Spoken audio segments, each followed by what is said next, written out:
कलिप्सो, जो ओडिसियससँग प्रेम गर्थिन्, उनले उनलाई आफ्नो टापुमा कैद गरेकी थिइन्। अन्ततः देवताहरूको भनाइमा उनले ओडिसियसलाई आजाद गरिन्।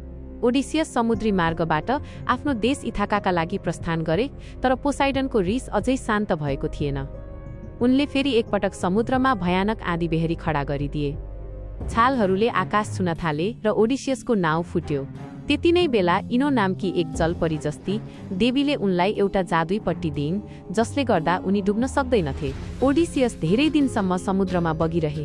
कडा घाम, भोक र थकानले उनी पूर्ण रूपमा गलेका थिए। तर अन्ततः उनी फेसिया नामको एउटा ठाउँमा पुगे।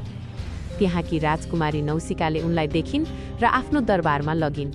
त्यहाँका राजाले ओडिसियसको कुरा ध्यान दिएर सुने, उनलाई खाना दिए, आराम गराए र जब ओडिसियसले आफ्नो पुरै कथा सुनाए तब सबैजना अचम्ममा परे। राजाले आफ्नो जहाजमा मानिसहरू पठाएर भने, यसलाई यसको घर इथाका पुर्याइदेऊ। ओडिसियस अब इथाकाको जमिनमा थिए, तर यतिका वर्षमा सबै कुरा बदलिसकेको थियो। जताततै खतरा थियो। देवी एथेनाले उनको मद्दत गरिन् र उनलाई एक वृद्ध भिखारीको रूप दिइन्, ताकि उनले लुकेर सबै कुरा देख्न सकुन्। जब ओडिसियस आफ्नो दरबार पुगे, उनले त्यहाँ धेरै राजा जस्ता मानिसहरू बसिरहेको देखे। ती सबै उनकी पत्नी पेनेलोपीसँग विवाह गर्न चाहन्थे र ओडिसियसको खजाना र राज्य खोज्न चाहन्थे। बाध्यतामा पेनेलोपीले हरेक दिन कुनै न कुनै बहाना बनाइरहिन्। उनले भनिन्, म एउटा कफन बुन्दैछु, जब यो पूरा हुन्छ तब मात्र म विवाह गर्नेछु। तर वास्तवमा पेनेलोपीले हरेक रात त्यो कपडा उधार्ने गर्थिन्, ताकि त्यो कहिल्यै पूरा नहोस्, किनकि उनको मनमा कतै न कतै ओडिसियस जीवितै छन् भन्ने आशा थियो।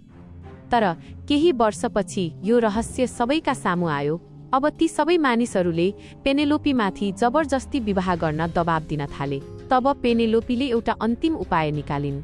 उनले एउटा खास प्रतिस्पर्धाको घोषणा गरिन्, जसले ओडिसियसको भारी धनुष तानेर एकैतिरले निशानामा प्रहार गर्न सक्छ, म उसैसँग विवाह गर्नेछु। सबैजनाले पालैपालो कोसिस गरे, तर कसैले पनि त्यो धनुष हल्लाउन समेत सकेनन्। अन्त्यमा त्यो भिखारी अर्थात् ओडिसियस उठे। सबैले उनलाई देखेर हाँस्न थाले, तर उनले बिना कुनै डर धनुष उठाए र एकैपटकमा निशाना लगाए। सबै छक्क परे। तब ओडिसियसले आफ्नो वास्तविक रूपमा आएर आफ्नो छोरा टेलिम्याक्स र आफ्ना वफादार साथीहरूसँग मिलेर सबै शत्रुहरूलाई मारिदिए। पेनेलोपीलाई यस कुरामा विश्वास लागेन, तर जब ओडिसियसले ती कुराहरू बताए जुन उनीहरू दुईलाई मात्र थाहा थियो, तब पेनेलोपीका आँखामा आँसु आए। उनको ओडिसियस 20 वर्षपछि फिर्ता आएका थिए। यतिका वर्षको मेहनत, पीडा र समुद्रको लडाईँपछि ओडिसियस अन्ततः आफ्नो घर फर्किए र यसरी यो महान कथाको सुखद अन्त्य भयो।